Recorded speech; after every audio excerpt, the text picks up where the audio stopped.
Hello friends, welcome to class with education. दोस्तों, जैसे कि आप सभी जानते हैं कि हमारे चैनल पर MPFM में आने वाली वैकेंसी IIT ट्रेनिंग ऑफिसर की तैयारी के लिए एक सीरीज़ चल रही है, जिसमें कि दोस्तों हम अलग अलग ट्रेड के हिसाब से एक सीरीज़ चला रहे हैं। जिसमें कि दोस्तों फिलहाल में अभी हमने इलेक्ट्रिशियन ट्रेड की सीरीज़ हमारी चल रही थी, उसी सीरीज़ का आज हमारा नेक्स्ट पार्ट रहने वाला है। ठीक है, तो इसका पहला क्वेश्चन आपके सामने है, DC शंट मोटर में क्या प्रभाव पड़ता है यदि इसकी आपूर्ति टर्मिनलों को आपस में बदल दिया जाता है। चार ऑप्शन आपके सामने हैं, धीमी गति से चलती है या फिर तेज़ रफ्तार में चलती है या फिर एक ही दिशा में या फिर दोस्तों आपकी उल्टी दिशा में चलती है। ठीक है, तो आपका करेक्ट आंसर क्या हो जाएगा, एक ही दिशा में चलती है, यानी कि run in the same direction. अगला क्वेश्चन दोस्तों आपके सामने है, यदि DC शंट मोटर की फील्ड वाइंडिंग ओपन सर्किट में हो तो गति क्या होगी। स्टॉप रनिंग यानी कि चलना बंद हो जाएगी, या फिर आपकी मोटर रन्स नॉर्मली यानी कि मोटर आपकी सामान्य रूप से चलती है, या फिर आपकी धीमी गति से चलती है, या फिर उस आपकी बहुत तेज़ गति से चलती है। ठीक है, आपका करेक्ट आंसर हो जाएगा आपकी बहुत तेज़ गति में चलती है।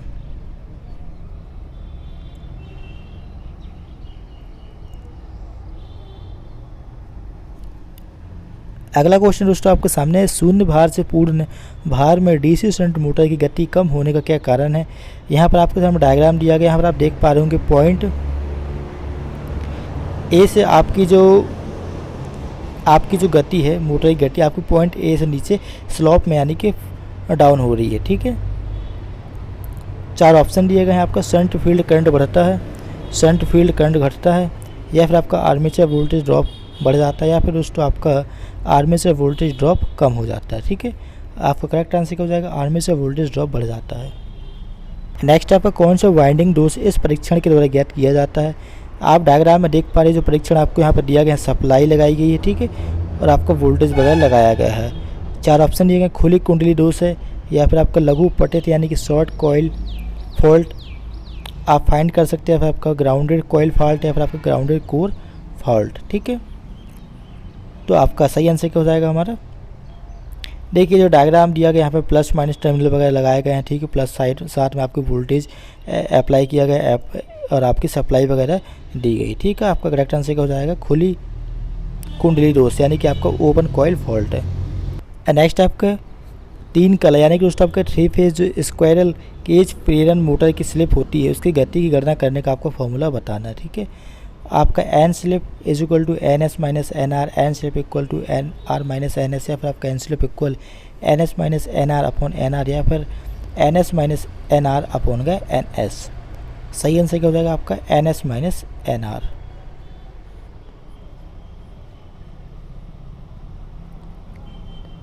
यहाँ पर दोस्तों आपके सामने एक दिया गया है सर्किट, और आपको उसका प्रकार बताना है। ठीक है, what is the type of control circuit, यानी कि नियंत्रण सर्किट का आपको प्रकार बताना है। जैसे कि आप डायग्राम में देख पा रहे हैं, यहाँ पर आपका L1 टर्मिनल है, यहाँ पर आपके L2 टर्मिनल है। ठीक है, इंचिंग नियंत्रण है, यानी कि आपका इंचिंग कंट्रोल, या फिर आपका ऑन रिमोट कंट्रोल, या फिर आपका ऑफ रिमोट कंट्रोल, या फिर दोस्तों आपका आगे और रिवर्स नियंत्रण यानी कि फॉरवर्ड एंड रिवर्स कंट्रोल। सही आंसर हो जाएगा आपका इंचिंग कंट्रोल।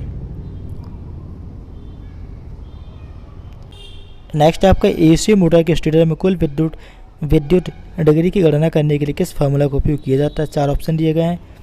पहला दिया आपका total electrical degree is equal to 180 upon का नंबर ऑफ स्लॉट्स। सेकंड है आपका 180 multiplied by number of slots, या फिर आपका थर्ड दिया गया है 180 अपॉन का नंबर ऑफ पोल्स। ठीक है, या फिर आपको 180 माइनस नंबर ऑफ पोल्स। ठीक है, तो आपका सही आंसर क्या हो जाएगा हमारा 180 multiplied by number of poles. अगला आपका AC मोटर स्टार्टर का नाम बताना है, जो कि आपको डायग्राम में दिया गया है। यहाँ पर आपके सामने डायग्राम दिया गया, आप इसको देख कर आपको बताना है कि आपका ये किस प्रकार का AC स्टार्टर है। डॉल स्टार्टर, या फिर आपका ऑटो ट्रांसफर स्टार्टर, या फिर आपका अर्ध यानी कि semi automatic start delta starter, या फिर दोस्तों आपका fully automatic start delta starter. ठीक है, तो आपका सही आंसर क्या हो जाएगा, इसका दोस्तों हमारा हो जाएगा ऑटो ट्रांसफॉर्मर स्टार्टर। नेक्स्ट आपका AC 3 फेस का जो प्रेरण मोटर की तुल्यकालिक गति का ज्ञात करने का आपको फॉर्मूला बताना है। ठीक है, तो आपका सही आंसर इसमें बताना, आपको चार ऑप्शन दिए गए, तुल्यकालिक गति is equal to 180 F upon गए P, या फिर आपका वो तुल्यकालिक गति is equal to 120 P upon का एफ, या फिर दोस्तों आपका 120 अपॉन पी एफ, या फिर आपका पी एफ अपॉन का 120। ठीक है, आपका सही आंसर क्या हो जाएगा 120 एफ अपॉन का पी, यानी कि तुल्यकालिक गति is equal to 120 F by P.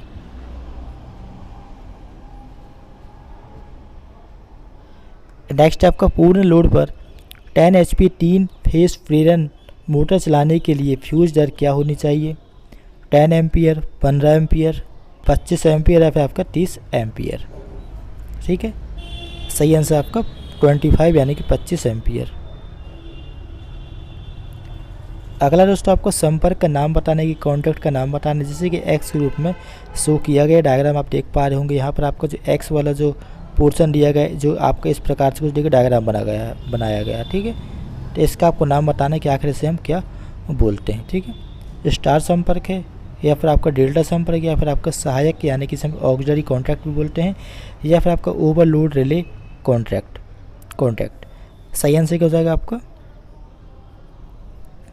आपका सही आंसर हो जाएगा आंसर हमारा सी, यानी कि ऑक्सिलरी कॉन्ट्रैक्ट।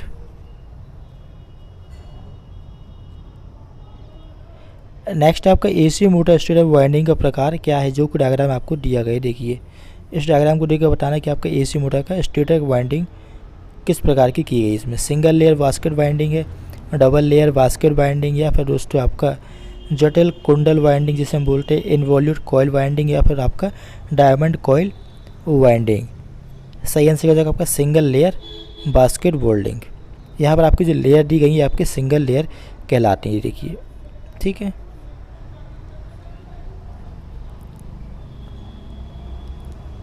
नेक्स्ट आपका एसी 3 फेज इंडक्शन मोटर की परसेंटेज स्लिप की गणना करने के लिए किस फॉर्मूले का उपयोग किया जाता है?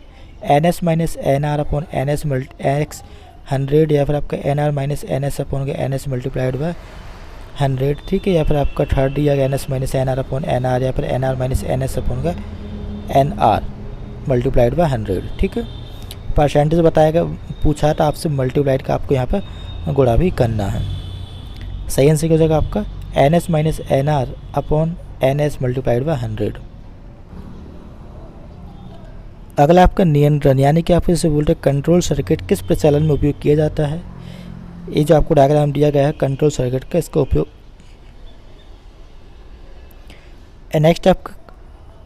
नेक्स्ट आपका कंट्रोल सर्किट किस प्रचलन में उपयोग किया जाता है, जैसे आप डायग्राम में देख पा रहे हैं। तो आपको बताना है कि जो कंट्रोल सर्किट है कहाँ पर आपका यूज किया जाता है। रिमोट कंट्रोल, इंचिंग, अनुक्रमिक नियंत्रण, या फिर आपका आगे और पीछे प्रकार का। ठीक है, सही आंसर हो जाएगा आपका इंचिंग। नेक्स्ट है आपका 3 फेस मोटर में वाइंडिंग के बीच कला विस्थापन क्या होता है? 90 डिग्री, 120, या फिर आपका 180, या फिर आपका 360 डिग्री।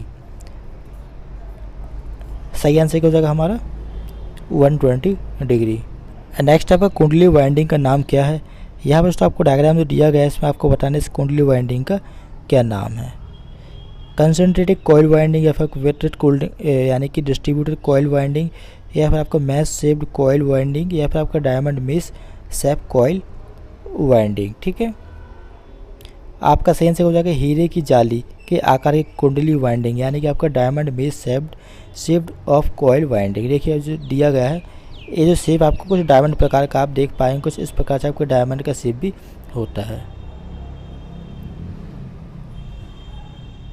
नेक्स्ट आपका 3 फेस प्रेरण मोटर में किस गति को तुल्यकालिक गति कहा जाता है? शून्य भार गति को, फुल लोड स्पीड को, या फिर आपका चुंबकीय क्षेत्र की गति घुमाने के लिए, या फिर आपका relative speed between stator and rotor, यानी कि स्टेटर और रोटर के बीच सापेक्ष गति को। सही आंसर हो जाएगा आपका चुंबकीय क्षेत्र की गति घुमाते हुए। दोस्तों आज की वीडियो का हमारा लास्ट क्वेश्चन रहने वाला है, स्टार्टर प्रतीक का आपको नाम बताना जो डायग्राम में दिया गया है। ये जो आप देख रहे पा रहे डायग्राम, इसका आपको नाम बताना किस प्रकार का आपका स्टार्टर है। डीओएल स्टार्टर, या फिर आपको ऑटो ट्रांसफॉर्मर, आपका स्वचालित यानी कि बोलते हैं ऑटोमेटिक स्टार डेल्टा स्टार्टर, या फिर दोस्तों आपका semi automatic star delta starter. ठीक है,